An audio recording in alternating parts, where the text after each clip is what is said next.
السلام عليكم، معكم دكتور محمد معروف من OET Middle East. دي المحاضرة الثالثة في الرايتنج كورس، وتعتبر من أهم محاضرات الرايتنج. هنكمل فيها مع بعض الرايتنج process، وهنشرح فيها الآتي: the main body paragraphs, the conclusion، وهنتعلم فيها how to phrase, how to paragraph and how to organize. يلا نبدأ. في المحاضرات اللي فاتت اتعلمنا فيها كتابة اللاي اوت، وتعلمنا فيها كتابة الانترودكشن. في المحاضرة دي إن شاء الله هنتعلم فيها كتابة المين بودي باراجرافز وكتابة الكونكلوجن. هنبدأ بالمين بودي باراجرافز. المين بودي باراجرافز تعتبر the core of the letter، عشان كده في شوية نقاط لازم أقولك عليهم في الأول. أول حاجة، ابني كتابتك letter on today's perspective، يعني اكتب من منظور النهاردة. في الأغلب الكيس نوتس بتيجي واللاست فيزيت بتكون بتاريخ اليوم، فأنت وانت بتكتب من منظور النهاردة، بمعنى إن أهم حاجة عندك هو آخر حاجة حصلت اللي انت علشانها هتاخد أكشن، either referral أو discharge أو transfer. okay? You will include the relevant history، ولكن في الأغلب in summary form. Eliminate the less important details وfocus على the current situation اللي هو main medical issue. النقطة رقم 2، اظهر الترابط بين الانفورميشن وبعضها، مش بس تحط information كده في صورة نوتس جملة جملة جملة، لا، يجب أن تكون الانفورميشن مترابطة مع بعضها، لها علاقة ببعض. وما تضيفش معلومات من عندك، مش عشان تظهر الروابط فتضيف معلومة مش already موجودة في الكيس نوتس. كل اللي انت بتعمله بتعيد صياغة للكيس نوتس وتربط بين الأفكار وبعضها. النقطة رقم 3، organize the information into paragraphs. المعلومات لما بتيجي في الكيس نوتس أحيانا مش بتكون مترتبة الترتيب الصحيح، فأنت باللوجيك بتاعك بالكلينيكال سنس هتعيد ترتيب المعلومات في الباراجرافز. النقطة رقم 4، دايما keep in your mind the reason for writing.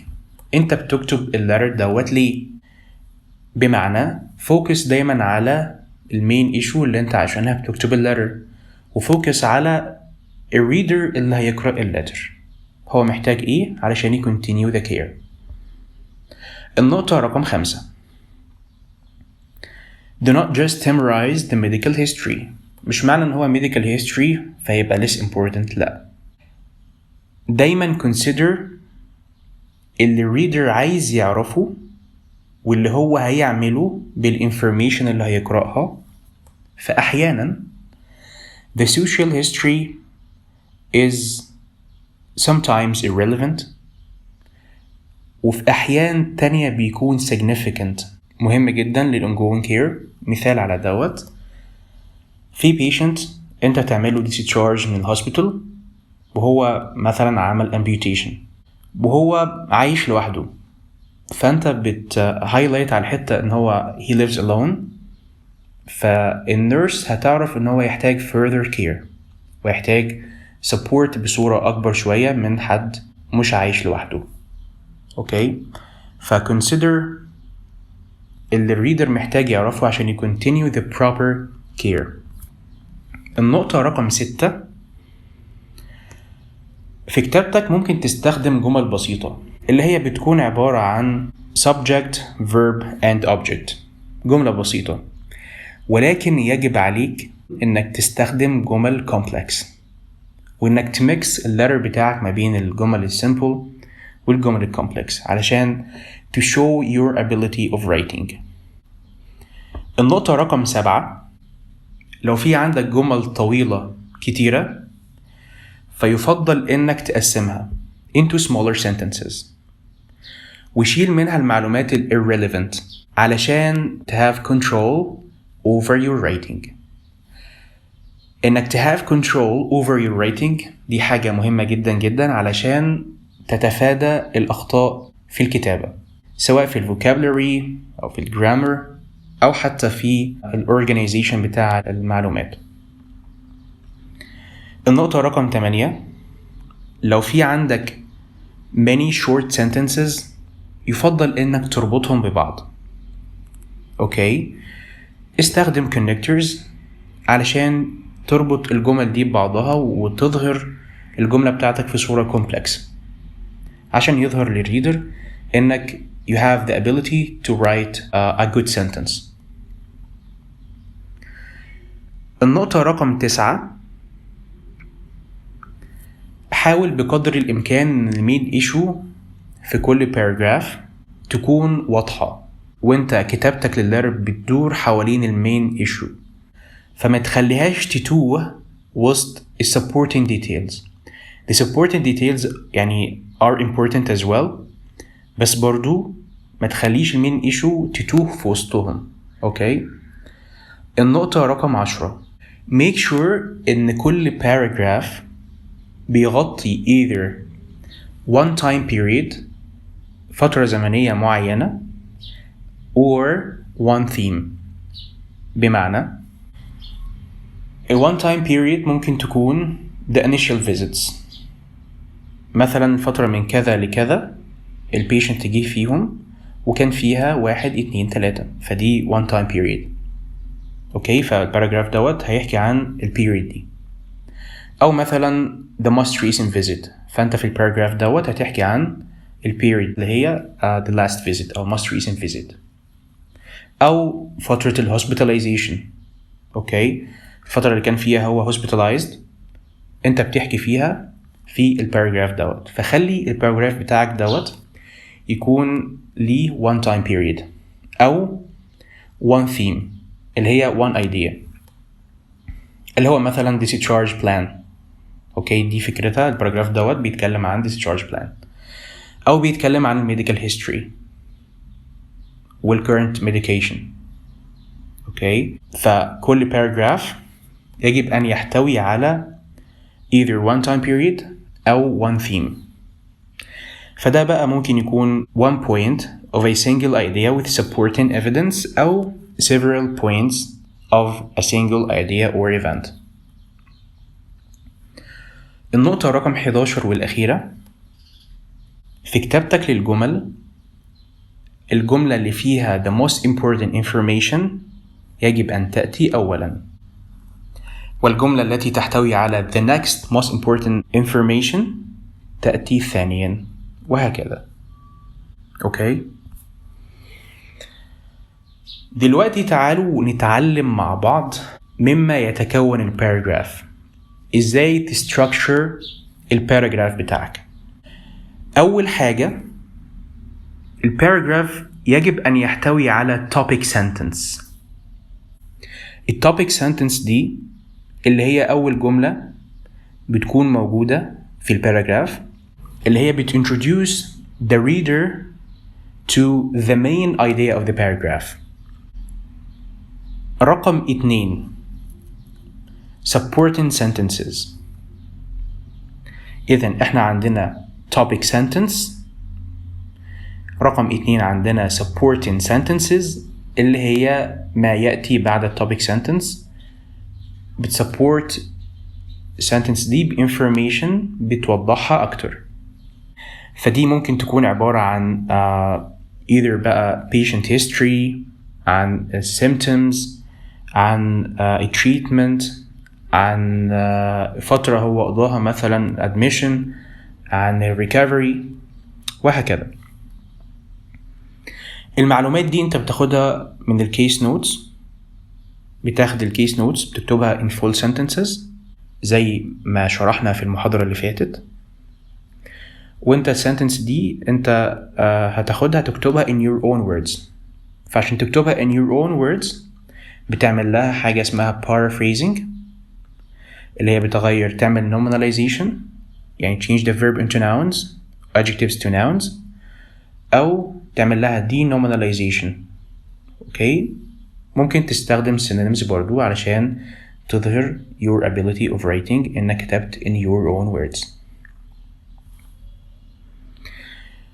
رقم 3، أول حاجة قلنا topic sentence، 2 supporting sentences.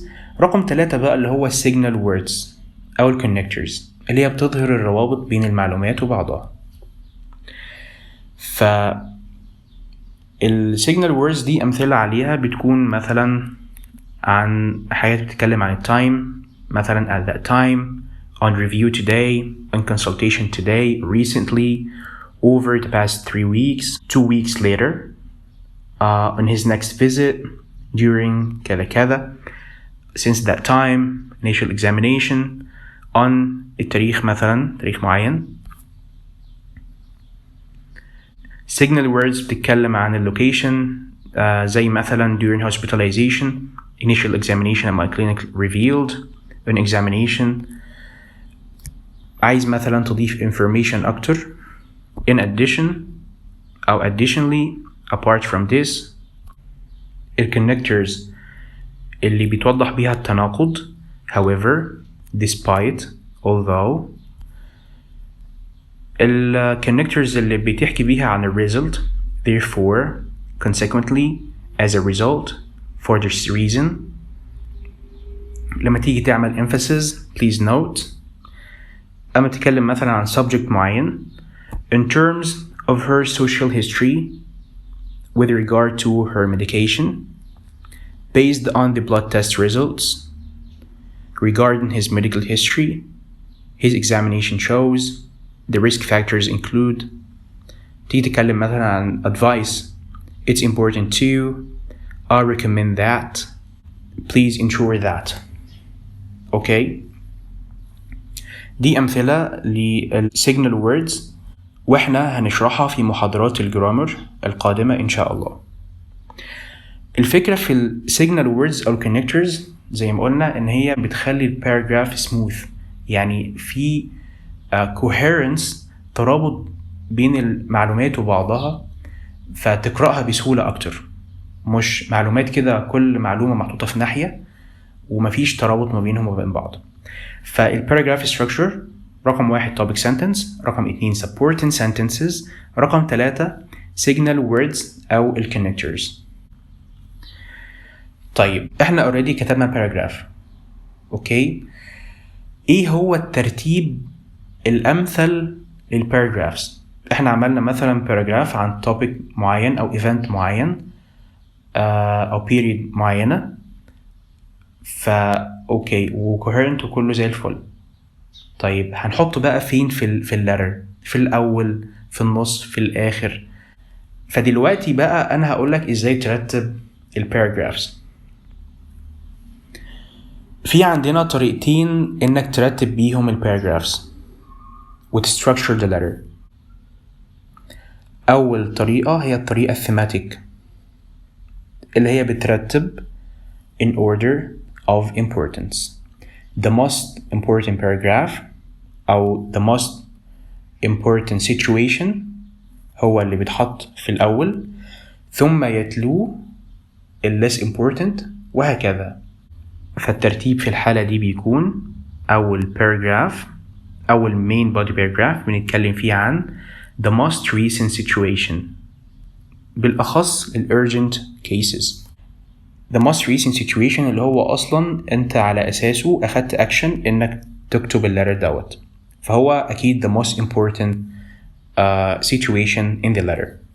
بعد كده بتكتب summary of the previous presentations. أوكي، بتحكي بقى إن البيشنت دوت تردد على العيادة بcomplaints كذا وكذا وبتحطهم كsummary، فبتعمل كده paragraph فيه summary of these presentations. بعد كده بتكتب social أو medical history، أوكي، وفي الآخر بتكتب outcomes أو expansion of purpose اللي هو من الآخر يعني أنت عايز إيه من الريدر. الطريقة التانية للترتيب بتكون طريقة chronological. يعني بترتب الأحداث بناء على تاريخ حدوثها. في البداية حصل كذا وكذا وكذا، وفي بعدها حصل كذا كذا، وبعدها حصل كذا وكذا وكذا. أوكي، فالترتيب بيكون كالتالي. أول حاجة بتحكي عن ملخص سريع كده للمين ميديكال ايشو والريليفنت هيستوري. المين ميديكال ايشو دي بدأت مثلا فرضنا انت محول diabetic patient لإندوكراينولوجيست وهو عنده history of diabetes بقاله كام سنة، فانت بتقول فلان الفلاني عنده diabetes بقاله كام سنة، بيتعالج ليه، بياخد له مثلا ميتفورمين بجرعة كذا وكذا. فالأول بتحكي عن المين ميديكال ايشو ومعاها الريليفنت هيستوري. البيشنت جي أول مرة للعيادة، ده بقى الباراجراف اللي بعد كده the first visit. أول مرة جي ب symptoms كذا وكذا، بعدين أخد علاج، وبعدين جي في الفيزيت الفولوينج فيزيت يعني ما تحسنش، عملت له كذا وكذا. بعدين الليتست فيزيت جالي وكان في تحاليل معينة طلبتها وطلع فيها كذا وكذا. الباراجراف اللي بعد كده بتكتب فيه اللي انت عاوزه بقى من الدكتور. يا دكتور انا عاوز من حضرتك تكمل ليها the care او to do further assessment او treat her. فدوت بيكون الباراجراف الاخير. اوكي، تعالوا دلوقتي نشوف examples على بدايات كل باراجراف لكل نوع من انواع الستراكشرز اللي هي thematic او chronological. فالثيماتيك structure بيكون كالتالي. أول paragraph اللي هو introduction I'm writing to refer Mr. كذا كذا. المين paragraph رقم 1 بتحكي فيه عن the most recent situation اللي هو today Mr. X attended وكان عنده كذا وكذا. الباراجراف اللي بعدها بتعمل فيه summary of the initial visits، فبتقول Mr. X first presented on وتقول التاريخ with تقول الأعراض والحاجات اللي كان جاي بيها. بعد كده بتحكي عن ال medical history of the patient، تقول in terms of Mr. X's medical history فهو كان عنده أو هو عنده كذا وكذا. فدي examples لبدايات الباراجرافز بالطريقة الثيماتيك. أما الطريقة اللي هي chronological الانترودكشن بتقول مثلا I'm writing to refer أو thank you for seeing Mr. X كذا كذا. بعدها المين باراجراف رقم 1 Mr. X was diagnosed with كذا وكذا في 2001 مثلا. بتجيب بقى الهيستوري من بدايته،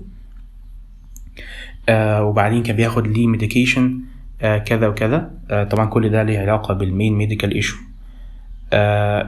بعدها بتتنقل في الباراجراف رقم 2 تقول مستر اكس اول مره بقى جه بتاريخ 14/2/2020 وكان عنده اعراض كذا كذا كذا. انا كنت طلبت مثلا منه pathology report.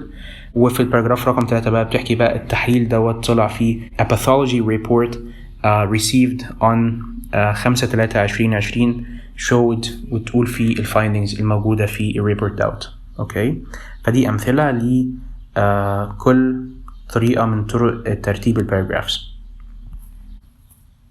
How to phrase. دلوقتي هنتعلم مع بعض ازاي تصيغ الجمل اللي تبني بيها الباراجرافز. فأول سيكشن هنا هنتكلم عن ازاي تصيغ الكيس presentation اللي هي المين ايشو. أول مثال عندنا بيقول On 2nd of January 2021, Mr. X presented with a 2-day history of vomiting. طبعا الحاجات اللي بالجراي تقدر تغيرها وتكستمايز it according to the letter. ممكن مثلا تقول with a 2-week history of كذا كذا، أو ممكن تقول with a history of كذا كذا على طول for وتقولي period بعدها according to الموجود في الكيس نوتس. الجمل دي أمثلة بتساعدك إزاي تصيغ الجمل وإنت تطوعها according to each letter و according to الكيس نوتس والمعلومات الموجودة فيها.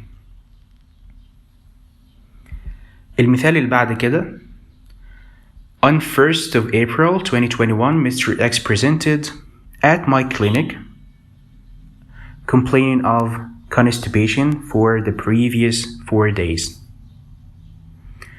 المثال اللي بعد كده Mr. X attended my clinic أو our hospital on كذا كذا with symptoms أو signs of dehydration. المثال اللي بعد كده On his first visit on 12th of March 2021, Mr. X presented with a headache, fever, and diarrhea. On كذا كذا, Mr. X presented with a fever which had been present for 2 weeks. المثال اللي بعد كده Mr. X has a fever of 1 week duration which was not responding to paracetamol. المثال اللي بعد كده On 9th of December 2020, Mr. X presented with a high glucose level for which he was treated with insulin. Mr. X has shown signs of asthma. وتكمل. Mr. X was admitted to our hospital أو facility on كذا كذا for left total hip replacement surgery أو with a left hip fracture. لاحظ هنا الفرق إن for بتكتب بعدها البروسيجر أو المانجمنت اللي حصل. with بيجي بعدها السيمتوم أو البريزنتيشن اللي كان موجود في الكيس دي. بعد كده انت الأول بتكتب الكيس presentation، بعد كده بتexpand on details of case presentation، بتتكلم عن تفاصيل الكيس presentation. فبتقول مثلا his complaints set in 4 days previously أو earlier and were related to كذا كذا.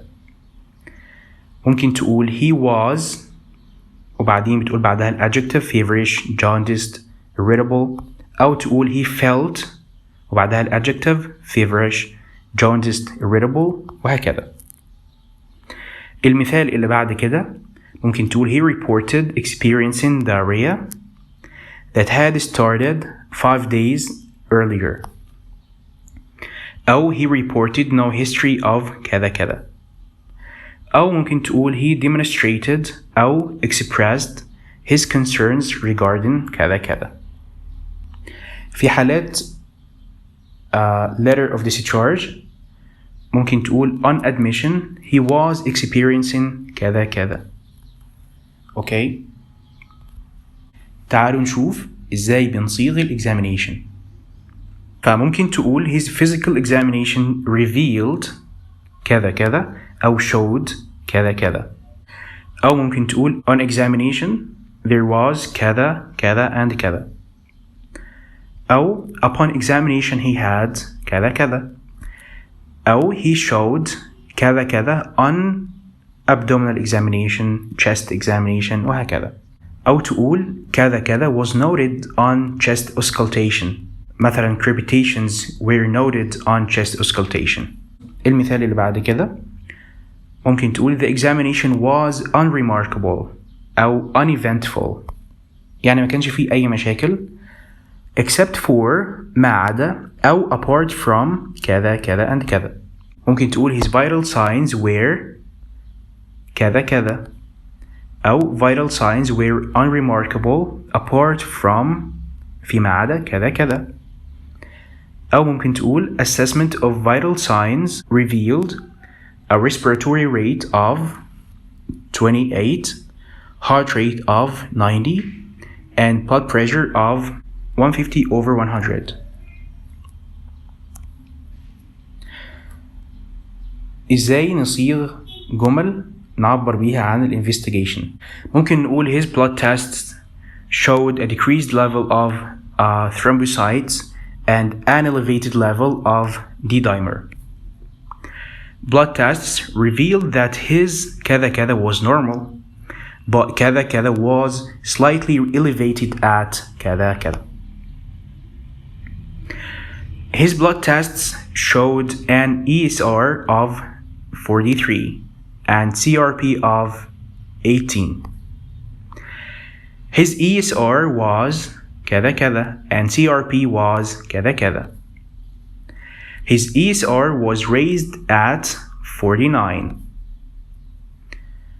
His X-ray detected أو revealed أو demonstrated أو displayed signs of كذا كذا. The ECG indicated كذا كذا. The MRI identified أو confirmed أو excluded كذا كذا. His biopsy was consistent with malignant melanoma.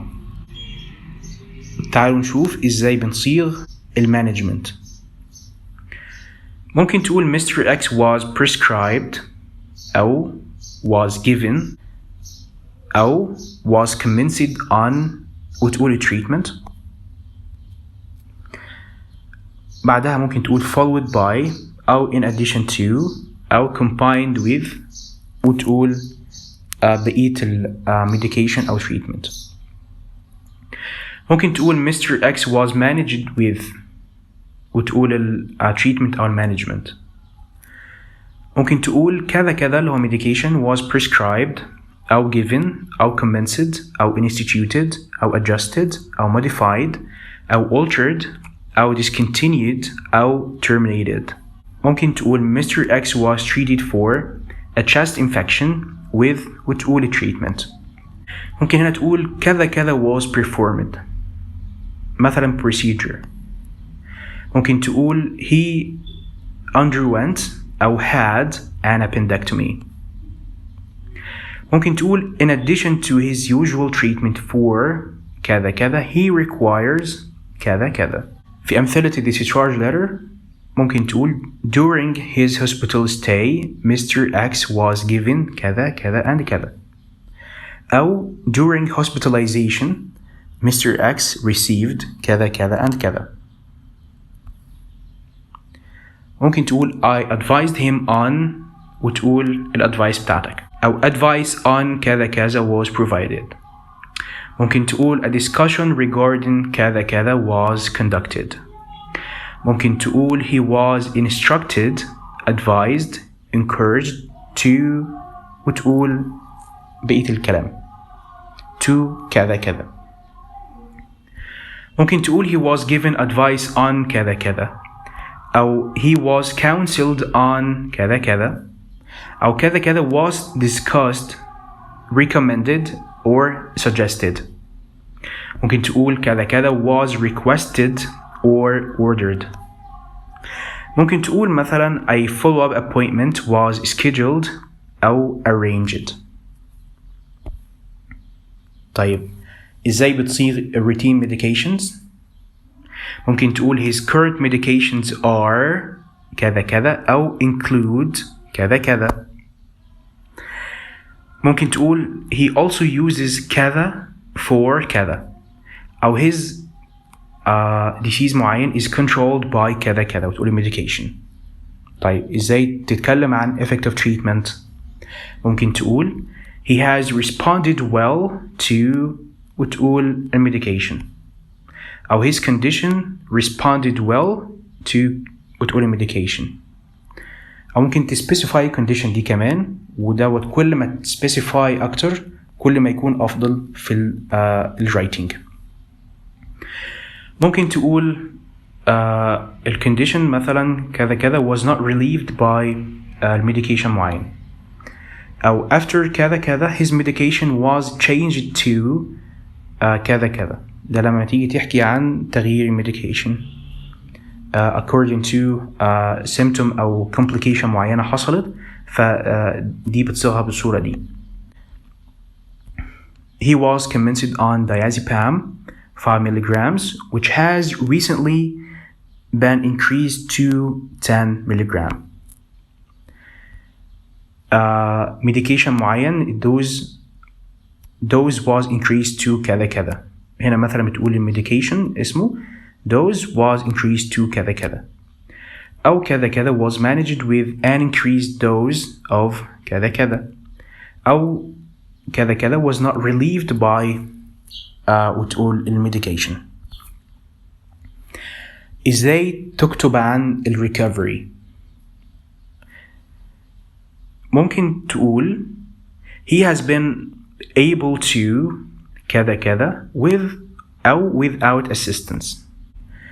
المثال اللي بعد كده ممكن تقول his post-operative recovery was normal, successful, uneventful أو uncomplicated.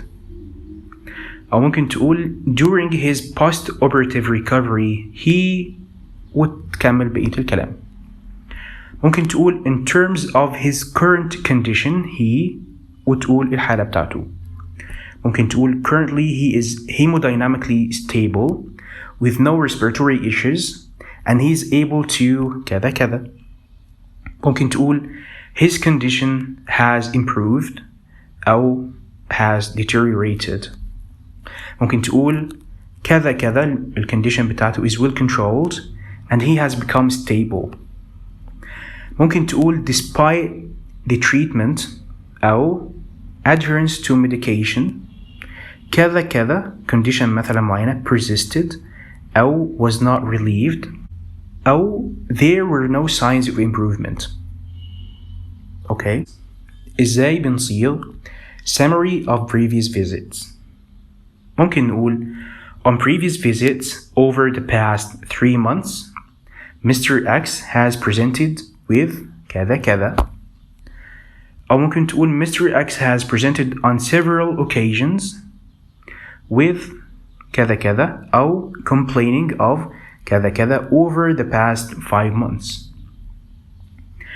أو ممكن تقول I have seen Mr. X on several occasions over the past 4 weeks وبعدين تحط full stop بعدين تقول he was أو he has been experiencing كذا كذا. ممكن تقول on وتقول date Mr. X presented complaining of كذا كذا for which he was commenced on أو treated with أو advised to وتكمل وبعد كده full stop بعدين تقول following this visit his condition continued to deteriorate أو showed no signs of improvement as وتكمل التفاصيل. طيب لما نيجي نصيغ review visit أو follow up visit بنصيغها ازاي؟ ممكن تقول on review today أو on وتقول ال date Mr. X presented with persistent كذا كذا مشكلة ما زالت قائمة مثلا. ممكن تقول on follow up today Mr. X reported no further episodes of كذا كذا. ممكن تقول on today's visit the investigations showed كذا كذا. ممكن تقول 2 weeks later he had reported أو developed أو exhibited أو became أو complained of كذا كذا. المثال اللي بعد كده on subsequent visits he كذا كذا. اوكي لما نيجي نتكلم عن الهيستوري either بقى medical أو social ممكن نقول Mr. X has وتقول ال condition أو disease وبعدين تقول for which he takes أو is on كذا كذا. المثال اللي بعد كده Mr. X has كذا كذا بعدين full stop بعدين therefore he takes كذا كذا. ممكن تقول his medical history includes كذا كذا for which he is given أو treated with أو managed with كذا كذا. ممكن تقول Mr. X has a 5-year history of كذا كذا أو he has a history of كذا كذا which has been managed accordingly. ممكن تقول Mr. X has been diagnosed with كذا كذا since تقول التاريخ for which he takes كذا كذا. ممكن تقول Mr. X's past medical history includes وتقول ال conditions اللي عنده. ممكن تقول in terms of Mr. X's medical history كذا كذا وتكمل. ممكن تقول بكل بساطة there is a history of كذا كذا and كذا. ممكن تقول Mr. X has a family history of asthma in his mother. ممكن تقول Mr. X's father had a myocardial infarction aged 62 and died of heart failure 2 years later. ممكن تقول Mr. X has experienced recurrent episodes of كذا كذا since وتقول السنة اللي كان فيها مشكلة. ممكن تقول Mr. X has been hospitalized 3 times in the past year. ممكن تقول Mr. X has underwent a splenectomy. ممكن تقول his cardiovascular risk factors includes كذا كذا. ممكن تقول he smokes 12 cigarettes a day. ممكن تقول other risk factors include كذا كذا. ممكن تقول please note that he is allergic to كذا كذا. ممكن تقول Mr. X has been compliant with أو adherent to his medications. ممكن تقول Mr. X has not been compliant with أو adherent to my advice on smoking cessation. ممكن تقول Mr. X smokes كذا كذا cigarettes per day, therefore he was counseled on smoking cessation. ممكن تقول Mr. X has been smoking كذا كذا cigarettes daily for the past كذا كذا, therefore I advised him to cease smoking. ممكن تقول he has reduced smoking to كذا كذا cigarettes per day. ممكن تقول Mr. X drinks كذا كذا units of alcohol a day, therefore I counseled him on adjusting alcohol consumption. ممكن تقول Mr. X consumes large amounts of alcohol. ممكن تقول Mr. X who is a widower lives alone. إزاي بنكتب important negatives؟ ممكن تقول he has no history of كذا كذا، أو there has been no history of كذا كذا، أو he reported no history of كذا كذا. أوكي، فدي كلها examples تقدر تجمع ما بينها، تقدر تتنوع فيها، تشكل فيها زي ما أنت عايز. طيب إحنا كده خلصنا how to phrase. تعالوا بقى نشوف how to paragraph. إزاي بقى نجمع الفريزز دي ونكون بيها paragraph. تعالوا نشوف المثال دوت. المثال دوت بيتكلم عن initial visits. عندنا هنا أول زيارة في 9/10/2020. البيشنت أصلا هو طفل اسمه أكسل. أوكي، كان جاي بفيفر، runny nose, mild cough, loss of appetite, unable to attend school. البulse 85 كل دقيقة. temperature 39.4. no rash, no neck stiffness. CVS, SARS and abdo normal. Assessment viral infection. Management keep home from school. Rest and paracetamol 3 times daily. Review in 3 days if no improvement. في الزيارة اللي بعدها 12/10/2020 can not well, cough increased, continuous headache, lethargic, loss of appetite, difficult to control temperature with paracetamol, mother worried. الobjective هنا fever 39.8, no rash or neck stiffness. Management FBC and UFR were ordered. Review in 2 days with results of reports. Okay. احنا already كنا عاملين selection relevant notes، ودي اتعلمناها في اول محاضرة في الرايتنج كورس. relevant notes هنا هي بالالوان. اوكي، كل relevant case note متعبر عنها بنفس اللون بتاعها. تعالوا مع بعض نتعلم ازاي نصيغ الباراجراف وازاي نعمل summarization effectively. احنا اتعلمنا مع بعض انه الباراجراف structure بيتكون اول حاجة من topic sentence اللي هي introduce the reader to the main idea، بعدين supporting sentences و signal words.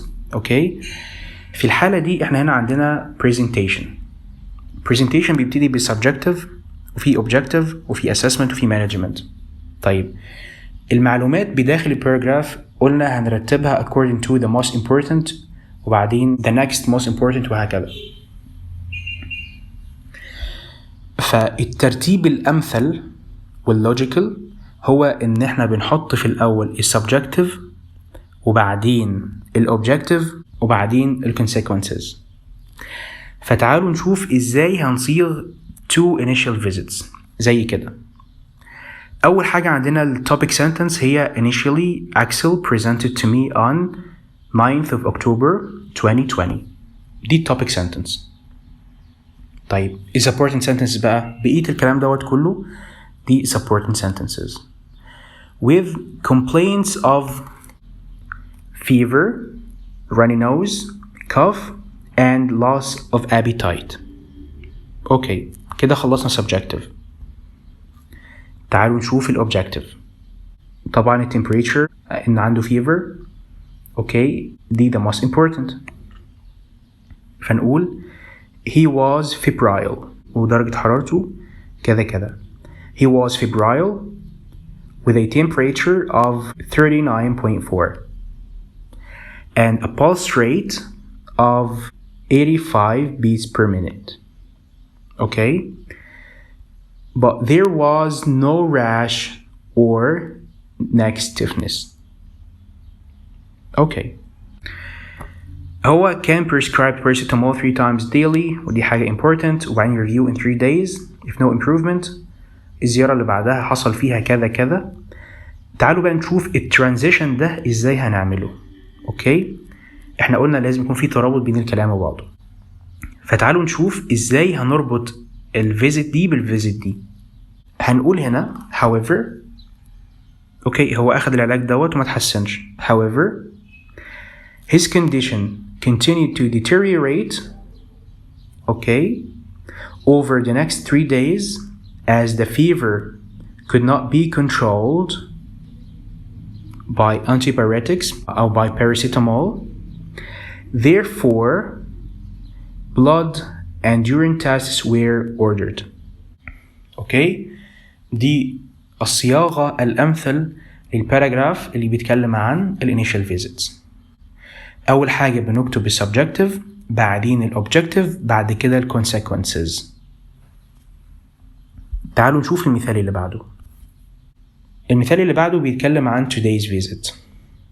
تعالوا نشوف ازاي هنصيغ الكلام دوت. الكيس نوت هنا بتاريخ 14/10/2020 اللي هو today. Subjective both parents very concerned reported actually lethargic and listless, vomited twice last night and headaches worse. Objective FBC white blood cells 18,000 and left shift. Urinary function report normal. Temperature 40.2, pulse 110, maculopapular rash over legs, neck stiffness موجودة. تعالوا نشوف بقى ازاي هنصيغ الكلام دوت. اتفقنا ان في اول حاجة topic sentence و supporting sentences و signal words وبنبتدي بالsubjective وبعد كده الobjective والconsequences. هنا topic sentence today Axel became كذا كذا. دي topic sentence. supporting sentence بقى اللي هو تفاصيل الكلام. هو became ايه؟ lethargic and listless وبعدين full stop. okay. بعدين he vomited twice last night and had been having severe headaches full stop. On examination he was أكتر حاجة مهمة هنا هي temperature. هو جالك بcontinuous fever. أول حاجة هتعملها في examination هتقيس له الحرارة. Okay. On examination he was febrile with a temperature of 40.2 and a pulse rate of 110 beats per minute. There was maculopapular rash over the legs and neck stiffness was present. The blood test showed leukocytosis with a shift to the left. اوكي الباراجراف دوت طبقنا فيه الرولز اللي احنا اتفقنا عليها. نتنقل دلوقتي لبيشنت تاني وكيس نوتس تانية. الحالة دي urgent. اوكي عشان كده انا بدأت today's visit. عندنا هنا الكيس نوتس بتاريخ 5/6/2020 اللي هو today.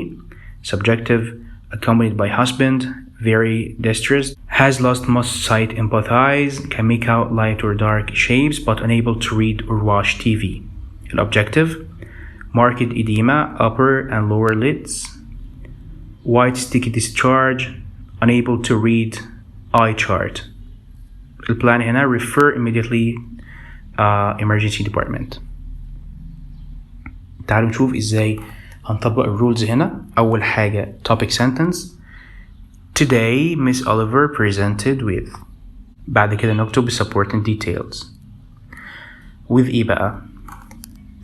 with هنا has lost much sight in both eyes، اللي هو synonym ليها أو نعمل لها paraphrasing كده with impaired vision in both eyes and an inability to read books or watch television.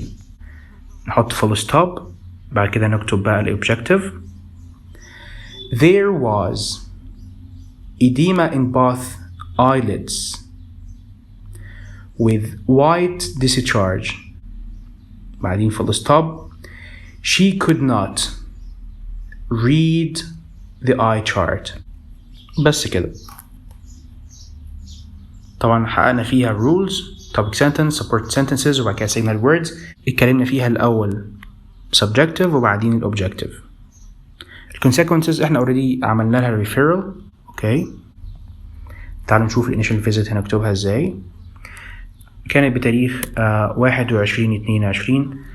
subjective هنا complaints of inflamed, sticky and weeping eyes. Objective هنا both eyes red watery discharge, right eye worse than left. Management chlorosic drops every 4 hours. The topic sentence هنا initially Ms. Oliver presented to me on 21st of February 2020 complaining of inflamed, sticky and weeping eyes. Both her eyes were reddish with watery discharge. Okay, however, her right eye was worse than the left eye.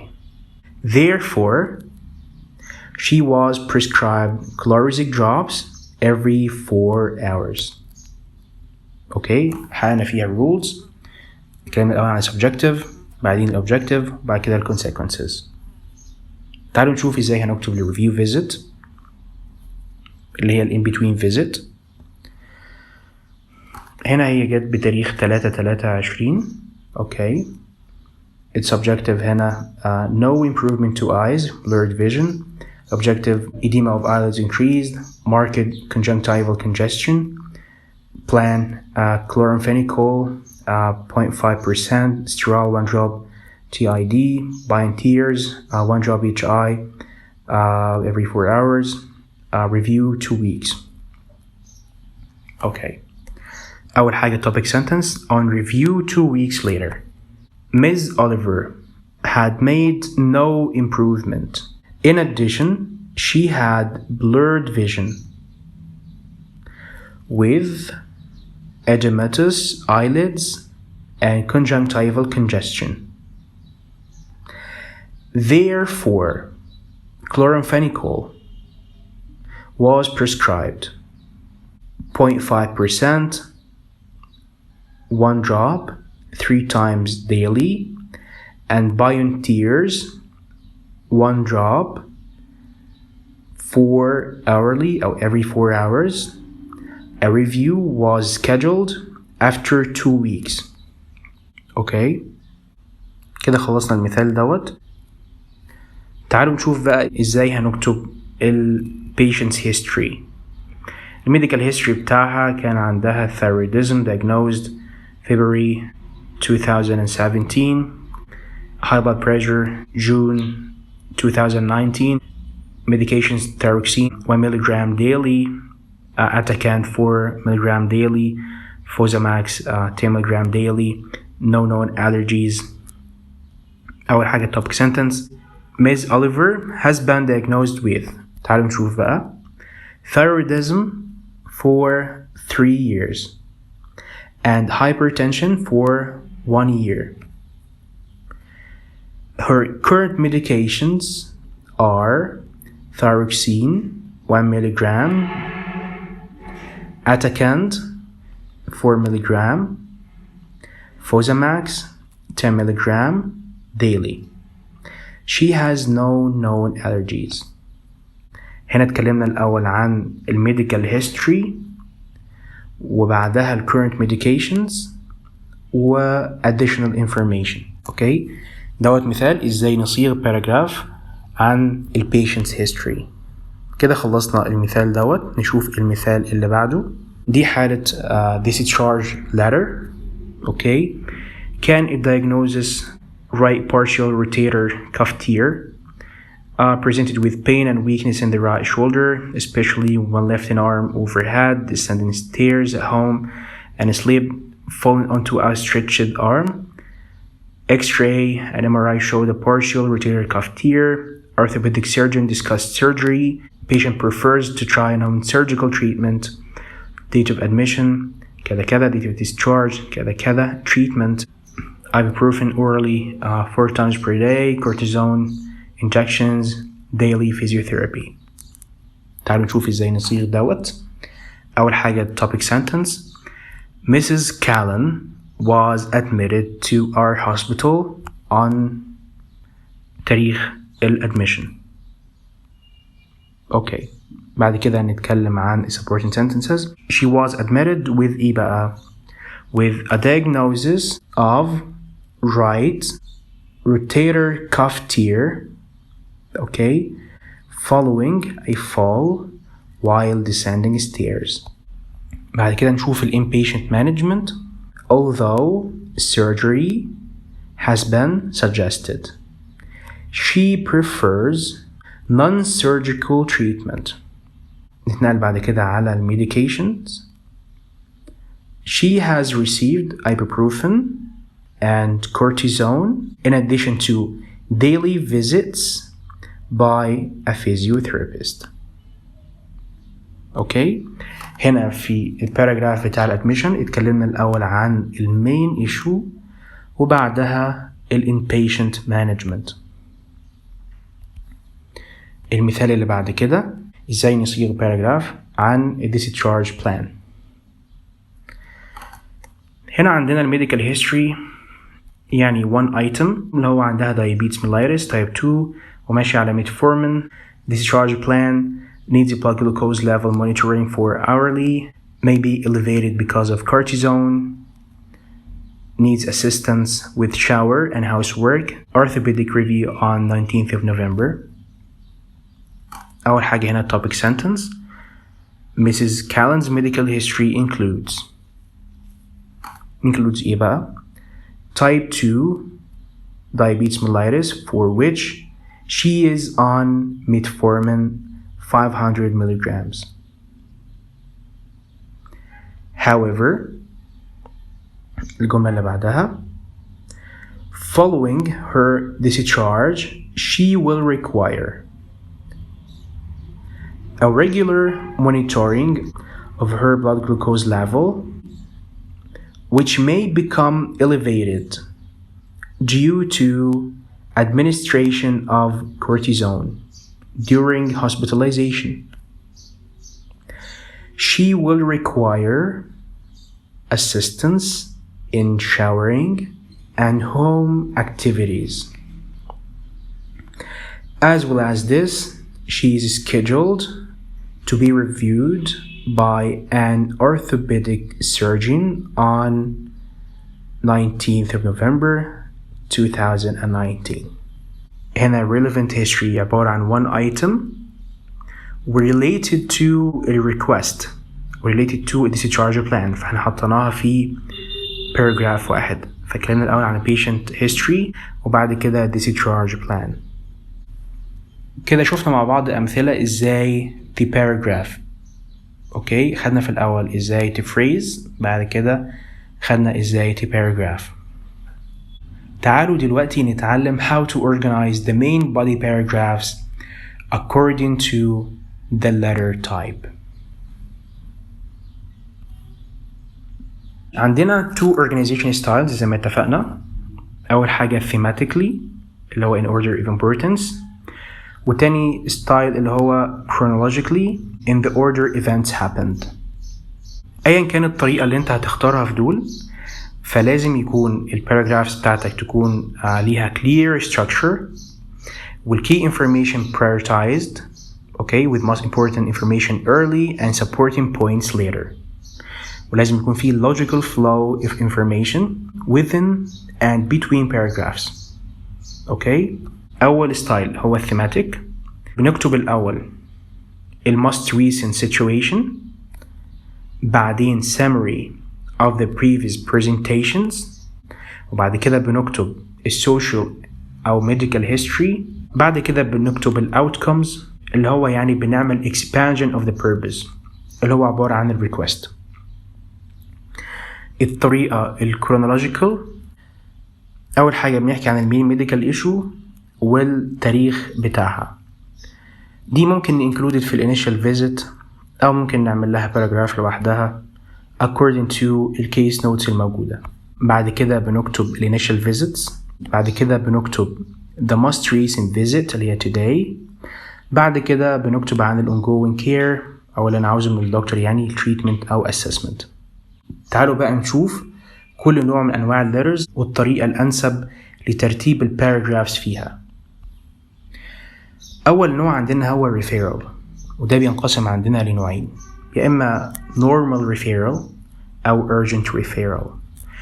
الnormal referral ممكن نكتبه بطريقة chronological أو thematic.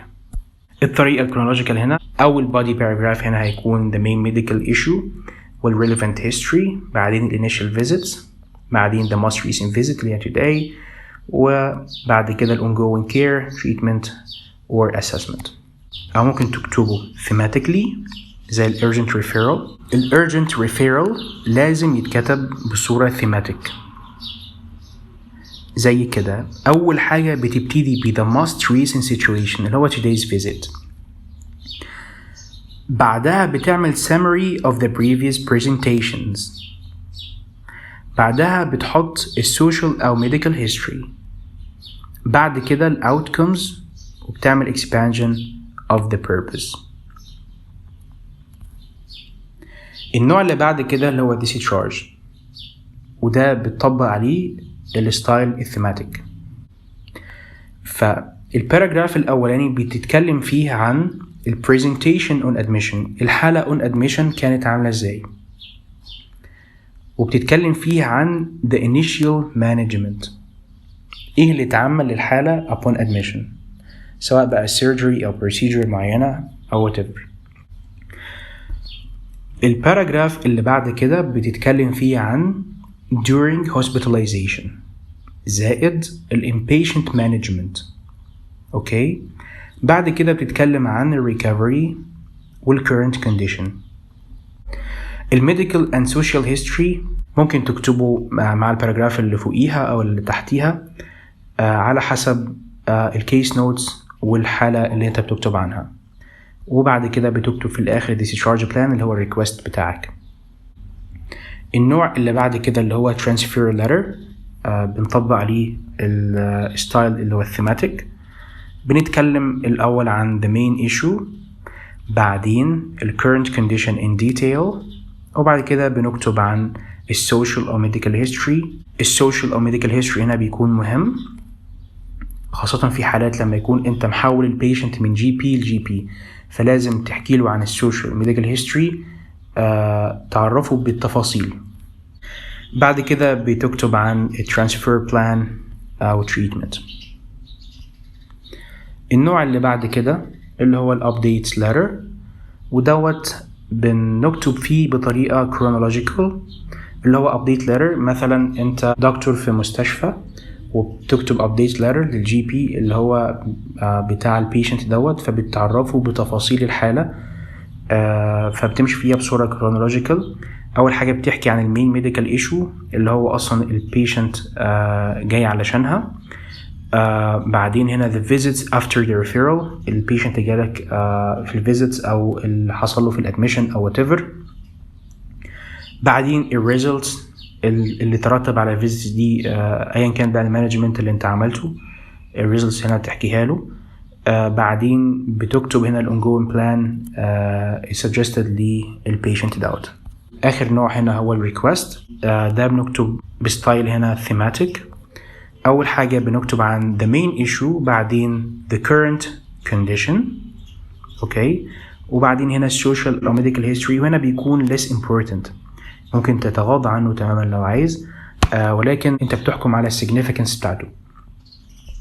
وفي الآخر هنا بتكتب الريكوست بتاعك. بكده نكون خلصنا السكشن ده. تعالوا نتنقل للسكشن اللي بعد كده، اللي هو كتابة الريكوست وإزاي تعمل conclusion للletter. الكونكلوجن يجب ان هي تكون مبنية على التاسك كويستشن الموجود في اخر الكيس نوتس.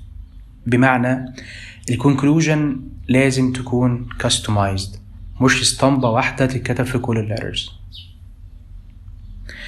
الكونكلوجن ممكن تحتوي على واحدة او اكثر من التالي: a polite request of action required, a summary of the diagnosis or provisional diagnosis, I thank you for ongoing support, and offer of future assistance if required. في نقطتين مهمين هنا. لازم تensure إن conclusion لها علاقة بالwriting task. النقطة التانية إنك تستخدم different words أو sentence structure عن اللي أنت استخدمتها في الانترودكشن. أوكي؟ عندنا هنا أمثلة. المثال الأول: In view of the above, it would be greatly appreciated if you could provide further care and assistance to Mr. X. أو ممكن تكتب: In view of the above, it would be greatly appreciated if you could provide further assessment and evaluation. أو ممكن تكتب: In view of the above, it would be greatly appreciated if you could provide ongoing care and assistance to Mr. X. اوكي، تعالوا نشوف مثال الكونكلوجن كاتبين فيها request بتكون ازاي. In view of the above, it would be greatly appreciated if you could provide further care and assistance to Mr. X. Please، وتقول اللي انت عاوزه في الريكوست هنا. مثلا please encourage him to do كذا كذا، كوما، وبعدين and kindly كذا كذا، مثلا ensure that he كذا كذا، full stop، بعدين please also كذا كذا assist with his whatever بقى، كوما and kindly provide كذا كذا. لو عايز تضيف حاجة كمان please also note that، أو it is important to note that، أو please be aware that كذا كذا. مثلا he has an appointment for physiotherapy on كذا كذا. اوكي، باقي الأمثلة هنا ممكن تقول in view of the above I would appreciate your further assessment and management regarding كذا كذا أو of كذا كذا. أو ممكن تقول given these findings I would be grateful if you could كذا كذا. لاحظ الصورة البولايت اللي احنا بنكتب بيها الكونكلوجن، اللي هو I would appreciate your effort. اوكي، أو I would be grateful if you could كذا كذا. اوكي، دي بتفرق في السكور بتاع الجنرال and style. اوكي، المثال اللي بعد كده: given this history your further assessment of Mr. X's condition would be greatly valued. المثال اللي بعد كده: given the above I would appreciate it if you could see him as early as possible for assessment and evaluation including كذا كذا، a biopsy, an MRI or whatever. لاحظ ان دي والحاجات اللي بالاحمر دي بنكتبها في حالات ال urgent referral. المثال اللي بعد كده: it would be greatly appreciated if you could see him at your earliest convenience for further management, please كذا كذا and kindly كذا كذا. In view of the above, I believe Mr. X requires further investigations including كذا كذا. بعدها full stop. I would appreciate your urgent attention for أو to his condition. المثال اللي بعد كده: I believe that Mr. X requires يعني انت ممكن تستغني اصلا عن given the above, in view of the above وكل ده. يعني ممكن تبدأ الجملة عادي كده، يعني مثلا I believe that Mr. X requires كذا regarding كذا بعدين comma, and I would appreciate it if you could take over his care for appropriate treatment. المثال اللي بعد كده ممكن تقول I would be grateful for your ongoing care of Mr. X. ممكن تقول I would appreciate it if you could arrange an appointment with كذا كذا for Mr. X. I would appreciate it if you could keep me informed about Mr. X's progress or further management. I would be grateful if you could examine, diagnose, and treat Mr. X as you feel appropriate. I would appreciate it if you could take over his care for appropriate treatment. ممكن تقول thank you for continuing the care of Mr. X. بعد كده احنا هنoffer future assistance لو الريدر عايز. يعني هنقول له please do not hesitate to contact me if you require further information. أو please do not hesitate to contact me if any more information is required.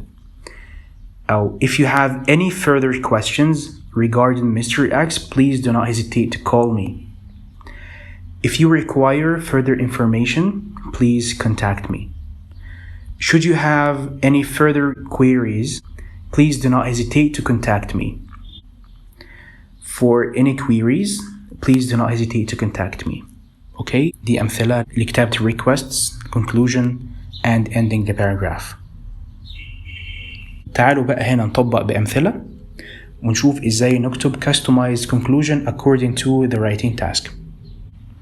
عندنا هنا في البلان urgently refer to urologist possible biopsy prostate. اوكي ودوت طبعا referral letter. لاحظ هنا ان في البلان review blood pressure انت كجي بي اللي هتعمل دوت. اوكي وانت هتعمل referral to urologist علشان هو اللي هيعمل biopsy prostate. يعني مش هو اللي هيريفيو blood pressure لسموكينج reduction in 2 months. فالريكوست هنا هو دوت بس. اوكي فهنكتبه هنا ازاي؟ In view of the above, I believe Mr. Wallace requires further investigations including a prostate biopsy. I would appreciate your urgent attention for his condition or to his condition. Yours sincerely أو faithfully doctor. المثال اللي بعد كده assessment. Bilateral inguinal hernia. Advise the patient you want to immediately refer him to a surgeon. He agreed but says he wants a local anesthetic as a friend advised him he will have less after effects than with general anesthetic. Writing task. Write a letter of referral. تعالوا نشوف ازاي هنصيغ دوت. Based on my provisional diagnosis of a bilateral inguinal hernia, I would like to refer him for surgery as early as possible. طبعا احنا هنا هنصيغ الكونسيرن بتاعته بس مش بالتفصيل لان الدكتور السيرجن ما يهموش ان his friend قال له او كذا هو بس to include his concern. Please note that Mr. Walters wishes to have the surgery under local anesthesia. Yours sincerely, doctor. المثال اللي بعد كده هنا في البلان suspected angina refer to cardiologist for urgent cardiovascular assessment. اوكي دوت referral letter. تعالوا نشوف هنكتبها ازاي. I believe that Mr. Johnson requires cardiovascular investigations in order to rule out angina pectoris. اوكي هنا suspected angina تعتبر provisional diagnosis فانت هنا هتقولها in order to rule out angina pectoris. I would appreciate it if you could see him as early as possible and advise him on further management. Yours sincerely, doctor. المثال اللي بعد كده assessment, depression, severe, needs urgent treatment, call to husband, writing task referral. I believe that Mrs. Warden requires an urgent psychiatric consultation.